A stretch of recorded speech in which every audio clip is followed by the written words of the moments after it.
कोटली सतियां इस्लामाबाद से लगभग 1 घंटा की दूरी पर एक ऐसा सरसब्ज मुकाम जो किसी भी सयाह को बआसानी अपनी तरफ रागिब कर ले।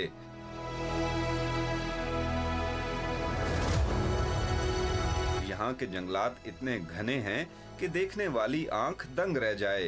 इलाके भर में जहाँ भी जाएं, जिस तरफ नजर दौड़ाएं, घने जंगलात, सरसब्ज पहाड़ और बहता पानी दिखाई देगा।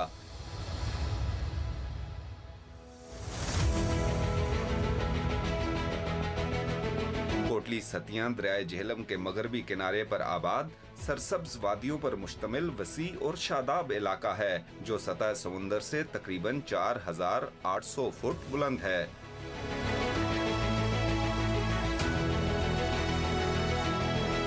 शुमाल मशरिक में दरियाए झेलम के उस पार जन्नत नजीर वादिये कश्मीर है। जनूब मगरबी सिमत में रावलपिंडी और इस्लामाबाद शहर हैं, जबकि शुमाल मगरिब में मरी और पत्रियाटा के सरसब्ज सियाहती मुकामात हैं।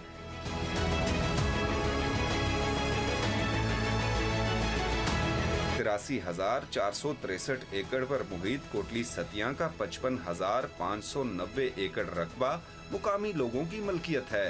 बाकी 27,453 एकड़ महकमे जंगलात की मलकियत है। नुमाया तादाद चीड़ के जंगलात की है।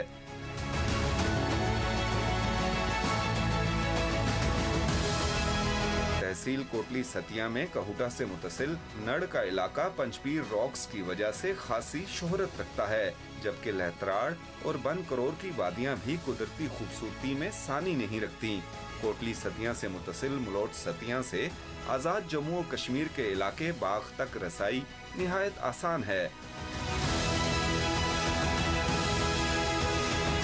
कोटली सतियां जाने के लिए इस्लामाबाद से लहतराड़ रोड और समली डैम रोड के अलग अलग रूट इस्तेमाल किए जा सकते हैं। हमने मुतय्यन मंजिल तक पहुंचने के लिए लहतराड़ कोटली सतियां रोड का इंतखाब किया। इस रूट पर सबसे पहला काबिले जिक्र मुकाम नीला सांद है, जो एक छोटी सी आबशार से बनने वाले सब्ज रंग के तालाबों पर मुश्तमिल है।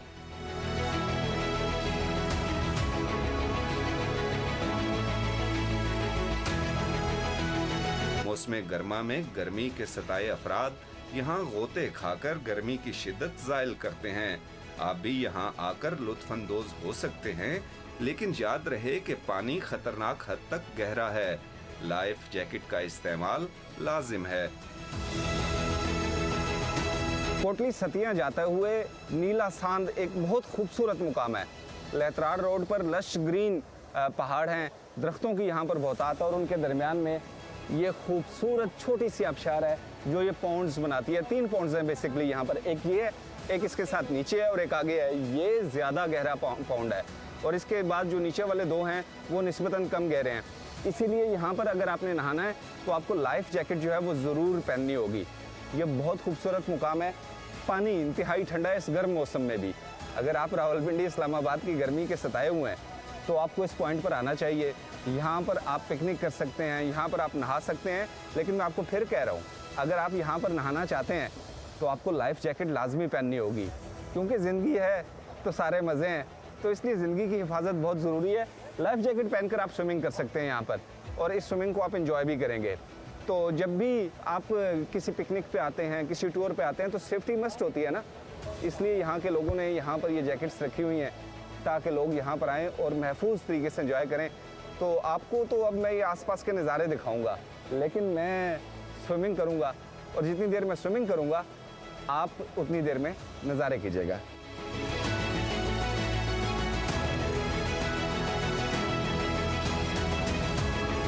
नीला सांद के इस ठंडे मुकाम की शोहरत दूर दूर तक है।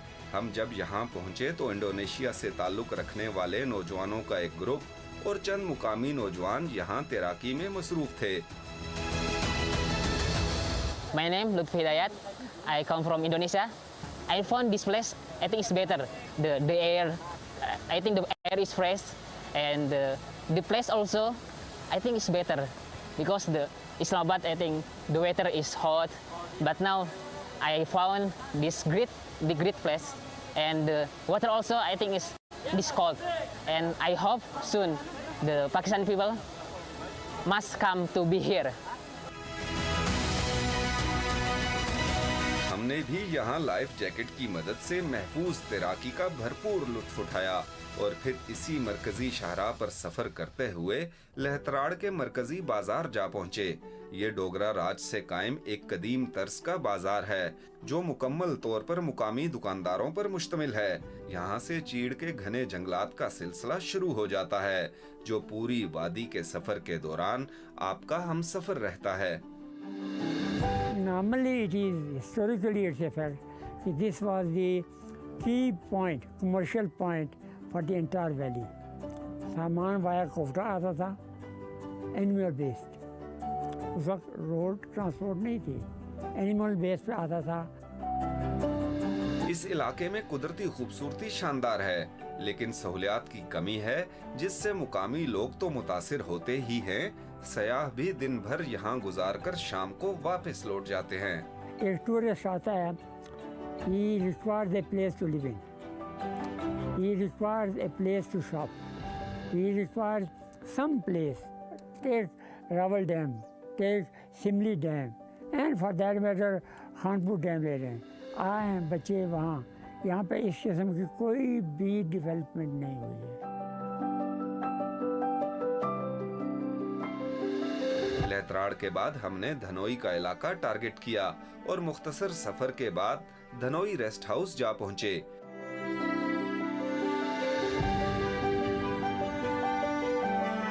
ये कभी फॉरेस्ट रेस्ट हाउस हुआ करता था लेकिन बाद में इसे टूरिज्म डेवलपमेंट कॉरपोरेशन पंजाब के हवाले कर दिया गया। अब यहाँ की कदीम इमारत की तज़ीनो आराइश की जा रही है, साथ साथ नए कैंपिंग पोर्ट्स भी नस्ब कर दिए गए हैं।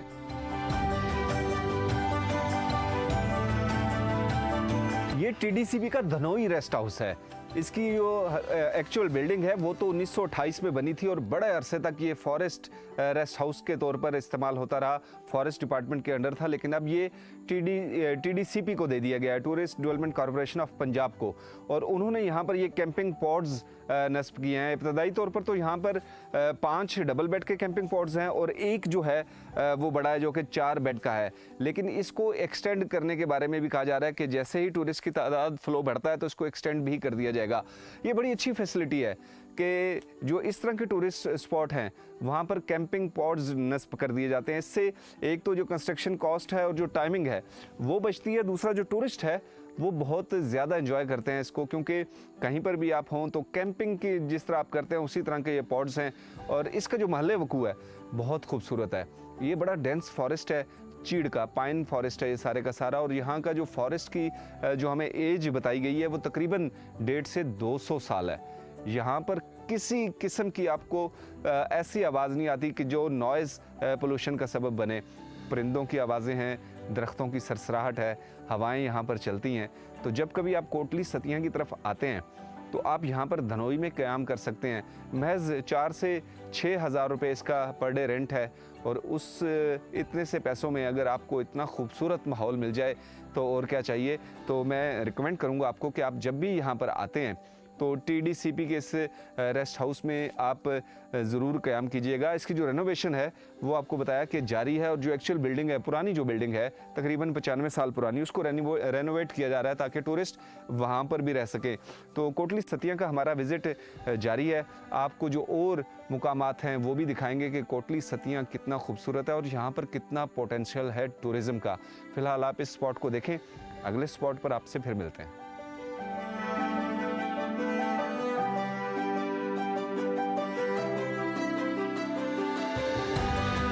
हमने सुन रखा था कि सत्ती कौम के जदे अमजद बाबा सत्ती की जाए पैदाइश कोटली सतिया के इलाके थून में है और वहां तक रसाई धनोई रेस्ट हाउस से मुतसिल रोड के जरिए मुमकिन है। ये सफर भी नशेबो फराज पर मुश्तमिल सरसब्ज वादियों में तय होता है। पहाड़ों के बीचों बीच लहराती बलखाती सड़क पर निस्फ घंटे बाद वो मुकाम आता है जो सत्ती बरादरी के जद्दे अमजद बाबा सत्ती की जाए पैदाइश कहलाता है।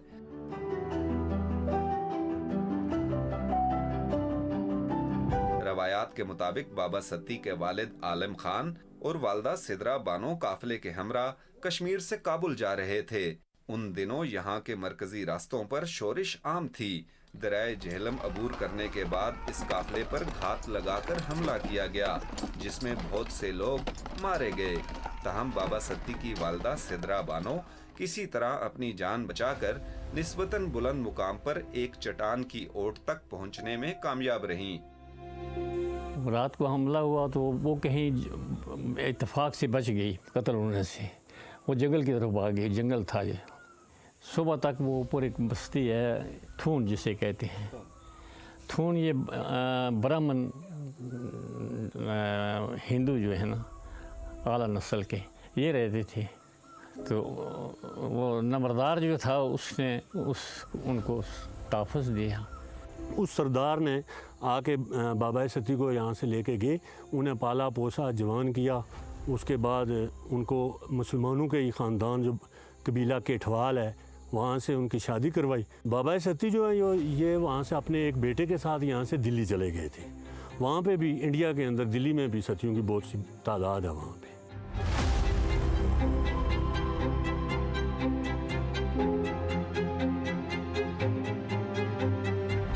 ये मुकाम थून आजाद पतन शाहराह पर वाक़े है, जहां तक पहुंचने के लिए चंद मिनट पैदल चलना पड़ता है और कुछ ही देर में आप उस तारीखी मुकाम तक पहुंच जाते हैं जो आगे चलकर सत्ती कौम का अहम मरकज बना।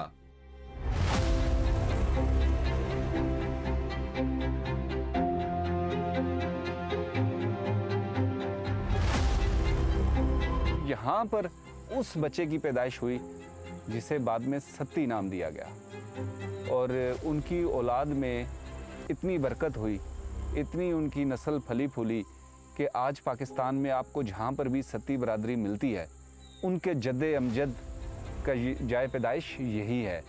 बाबा सत्ती, जिन्हें इस इलाके में सत्ती दादा सत्ती भी कहा जाता है क्योंकि जद्दे अमजद हैं, उनके दादा हैं, तो वो यहाँ पर पैदा हुए थे।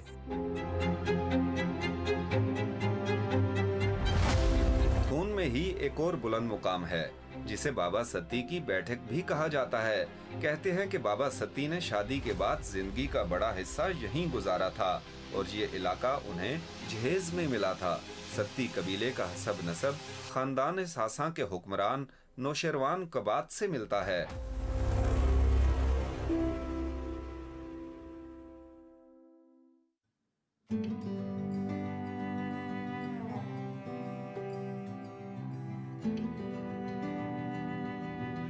थून से हमने कोटली सतिया का सफर शुरू किया।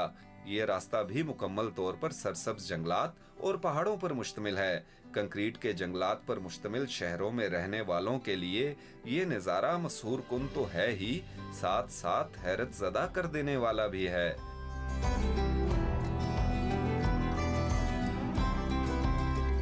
यूं महसूस होता है कि आप देवमालाई दास्तानों में बयान करदा किसी जन्नते गुमगश्ता में आन पहुंचे हों। ये है कोटली सतिया और इस वक्त हम कोटली सतिया के मेन बाजार में मौजूद हैं। यहाँ पर टूरिस्ट का फ्लो इतना ज़्यादा नहीं है, हालांकि यहाँ पर वो तमाम अट्रैक्शंस मौजूद हैं जो किसी भी टूरिस्ट को चाहिए होती हैं। यहाँ पर जंगल, पानी, बुलंद पहाड़ और खूबसूरत मेडोज़ हैं, लेकिन सहूलियात ना होने की वजह से टूरिस्ट का फ्लो बहुत कम है। यहाँ पर सियाहत के क्या क्या मौके हैं, आप हमारे साथ रहें, हम आपको दिखाएंगे।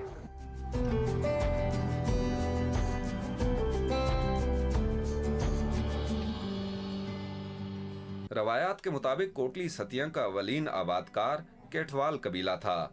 बाद में सत्ती बरादरी समेत दीगर कौमों ने इस सरसब्ज इलाके को अपना मस्कन बना लिया। जो हमारा कबीला है ना, ये पुराना नहीं है, इससे पुराने केठवाल थे जो जारियान के इर्द गिर्द रहते हैं। अब वो सुगड़ का थोड़े से रह गए।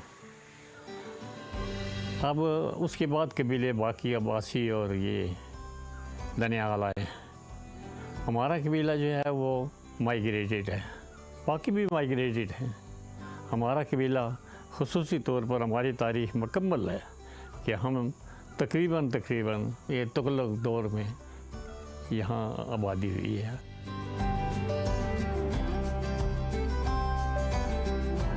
इस इलाके की आबादी लगभग 1,20,000 नफूस पर मुश्तमिल है। ये आबादी रकबे के मुकाबले में हैरान कुन हद तक कम है। कोटली सतिया के मरकजी चौक से शुमाल की तरफ चंद किलोमीटर की मुसाफत पर चेवड़ा टाप है। यहाँ से मुलोट सतिया समेत आजाद जम्मू और कश्मीर के कई इलाकों का नजारा मुमकिन है। यहाँ से दूर गहराई में बल खाते दरियाए झेलम का दीदार भी होता है। यहाँ की कुदरती खूबसूरती को अल्फाज में बयान करते हुए शायद इंसाफ नहीं किया जा सकता। बेहतर होगा कि आप खुद आकर देखें कि यहाँ कुदरती खूबसूरती और फयाजियाँ कितने अरूज पर हैं।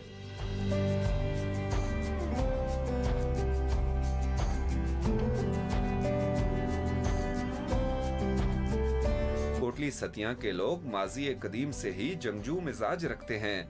गुजरे वक्तों में यहाँ के जवान फौज में भर्ती को तरजीह देते थे। फौज में शमूलियत का जुनून इस हद तक था कि ऐसे लोग जो फौज में शमूलियत नहीं करते थे, उन्हें शादी के लिए रिश्ते का हसूल मुश्किल हो जाता था। शादी हमारे कबीले में सिर्फ उसी को मिलती थी जिसने फौज में नौकरी की, वरना नहीं। इसको वो पक्की नौकरी कहते थे और सिविल की नौकरी को कच्ची नौकरी कहते थे। इस वसी वादी के बासियों की तादाद अगरचे बहुत ज्यादा तो नहीं, लेकिन अक्सरियती आबादी शरअ तालीम जांचने के मयार पर पूरा उतरती है। जो लिख सकता है, पढ़ सकता है, कुछ बोल सकता है, वो लिटरेसी रेट में आता है। उस लिटरेसी रेट के हिसाब से कोटली सतिया में आज से तकरीबन 40 साल पहले के कुछ लोग अनपढ़ हैं बिल्कुल। उसके बाद के कोई अनपढ़ नहीं है इधर। पहले क्वालिटी ऑफ एजुकेशन बहुत अच्छी थी एंड यू कुड कम्पीट। अभी क्वालिटी लो हो गई है, तो therefore people are not excelling up.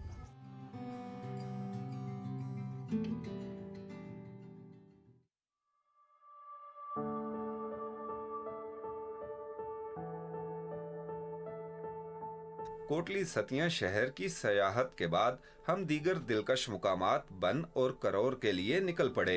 ये इलाके भी ग्रीन कवर के लिहाज से अपना सानी नहीं रखते। करौर गांव का इलाका एक हमवार मैदान की मानिंद है, जहां की मिट्टी इंतहाई जरखेज है।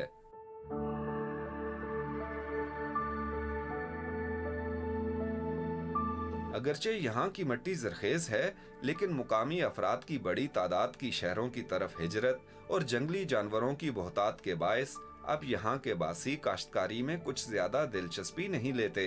ये काफ़ी इधर जो है ना, ये जंगली जानवर बहुत नुकसान कर जाते हैं फसलें, जिसकी वजह से अभी ज़्यादा लोग फसल काश्त नहीं करते हैं।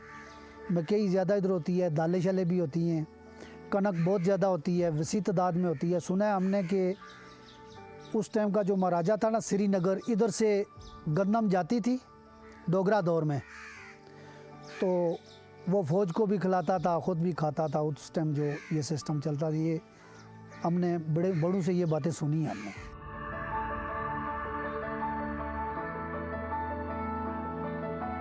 करौर में कई स्कूल हैं, जिसके बायस तकरीबन हर बच्चा मैट्रिक तक तालीम लाजमी हासिल करता है। बच्चे तकरीबन स्कूल सारे जाते हैं, 100% बच्चे जाते हैं स्कूल, लेकिन मैट्रिक तक ज़्यादा मतलब कि तालीम है इधर। उससे आगे यहाँ मतलब कि कोई तरीका नहीं है ज़्यादा। उससे 25% बच्चे आगे जो कॉलेजों में जाते हैं इधर से।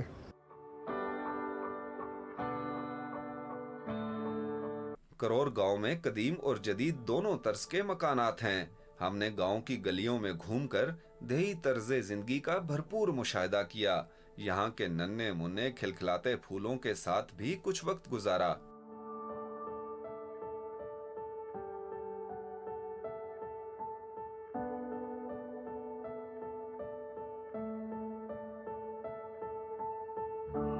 देहात की ज़िंदगी बड़ी डिफरेंट सी होती है और बड़ी मुनफरिद लाइफ है, शहरों से यकसर मुख्तलिफ।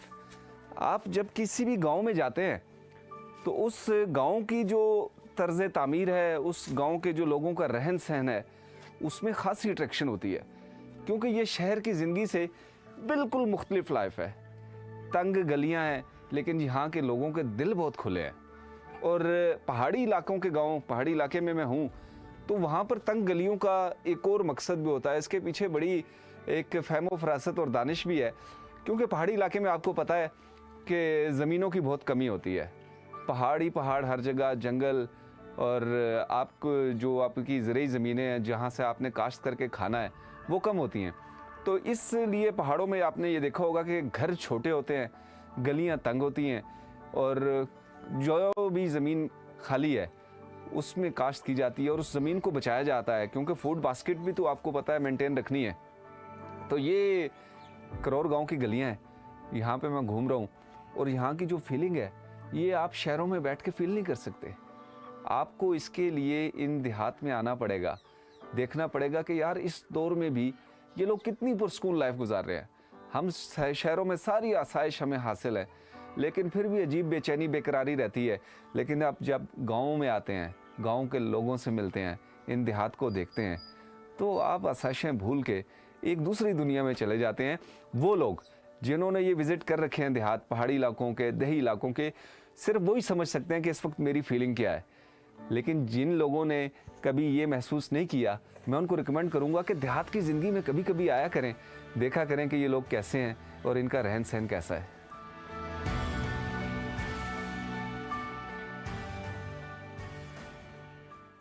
बुलंद पहाड़ की चोटी पर कायम फॉरेस्ट चेकपोस्ट से इलाके भर का खूब नजारा करने के बाद करौर के नौजवानों के साथ कुछ देर क्रिकेट खेली। क्रिकेट मैच के दौरान मुकामी पोठवारी जुबान में की जाने वाली कमेंट्री ने तो मैच का लुत्फ ही दोबाला कर दिया। सुहेल नठा आया, ओ एक और गेंद बैट्समैन ही नजर नहीं आई तो उस बल्ला भी पन्नी छोड़िया। ए जज्बाती पठवारियां ना मसला होना भाई, गेंद मिस हुई बल्ले ना क्या कसूर आ।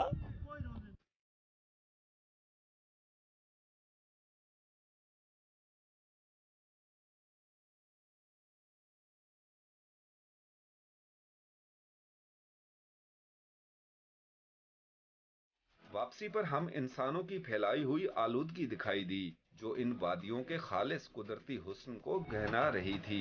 ये मंजर हमसे तो बर्दाश्त न हुआ। मन की बेकरारी दूर करने के लिए यहाँ के मुकामी अफराद के साथ मिलकर इस आलूदगी को समेट लिया। अगरचे पूरे इलाके को साफ करना तो हमारे बस में नहीं था, लेकिन हमारा दिल मुतमईन था कि हमने अपने हिस्से की जिम्मेदारी अदा कर दी थी।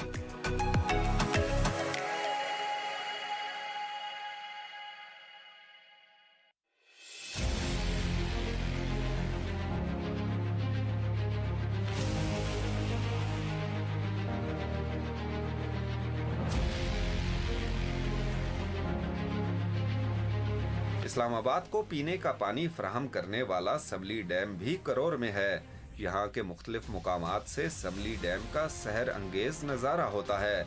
सब्ज रंग की झील निगाहों को इधर उधर भटकने नहीं देती। ये काबिले दीद नज़ारा आपके पांव जकड़ लेता है। कोटली सतिया की तहसील करौर इतनी खूबसूरत है कि इसको एक्सप्लोर करने का जी चाहता है। जब आप करौर में आते हैं तो ये एक इतनी खुली वादी है कि इसके अतराफ में दिलकश नज़ारे हैं, और बुलंद जगह पे एक हमवार मैदान और आसपास बुलंद पहाड़, और इसकी खूबसूरती को चार चांद ये समली डैम लगाता है। करौर और कोटली सतिया बेसिकली इसका कैचमेंट एरिया है, लेकिन जब आप करौर गांव में पहुंचते हैं, चूँकि बुलंदी पर है, तो नीचे आपको गहराई में समली डैम नज़र आता है, और ये इंतहाई खूबसूरत और मुनफरिद नज़ारा है। ये आपको इस्लामाबाद के करीब करीब के इलाकों में सिर्फ इसी जगह पर यह नज़ारा मिलता है। आपको यहाँ पर डेंस फॉरेस्ट मिलता है, आपको यहाँ पर खूबसूरत डैम मिलता है, आपको बुलंदो बाला पहाड़ मिलते हैं, आपको विलेज लाइफ मिलती है। और हैरत अंगेज़ बात यह है कि इस्लामाबाद से कमोबेश 35 किलोमीटर की डिस्टेंस पर आप यहाँ पर आ सकते हैं। अगर आप रहना नहीं चाहते, अगर आप एक दिन का टूर करना चाहते हैं, तो इस्लामाबाद के करीब इतनी बेस्ट प्लेस आपको बहुत कम मिलेगी। यहाँ का जो महल वकूफ़ है वो मरी से थोड़ा मुख्तलिफ है। मरी का वेदर अगरचे थोड़ा यहाँ से ठंडा होता है, लेकिन यहाँ का लैंडस्केप, यहाँ का रहन सहन और यहाँ के व्यूज़ जो हैं वो बिल्कुल मुनफरिद हैं, और ये चाहता है कि इंसान यहाँ पर बैठे। एक चीज़ और बता दूँ, जब आप यहाँ आते हैं टूरिज़म के लिए, सेहत के लिए, तो आप फिशरीज़ डिपार्टमेंट से लाइसेंस लेकर इस डैम में मछली का शिकार भी कर सकते हैं। और जब आप मछली का शिकार करेंगे तो आपका जो टूर है, आपकी जो पिकनिक है, उसका लुत्फ दोबाला हो जाता है।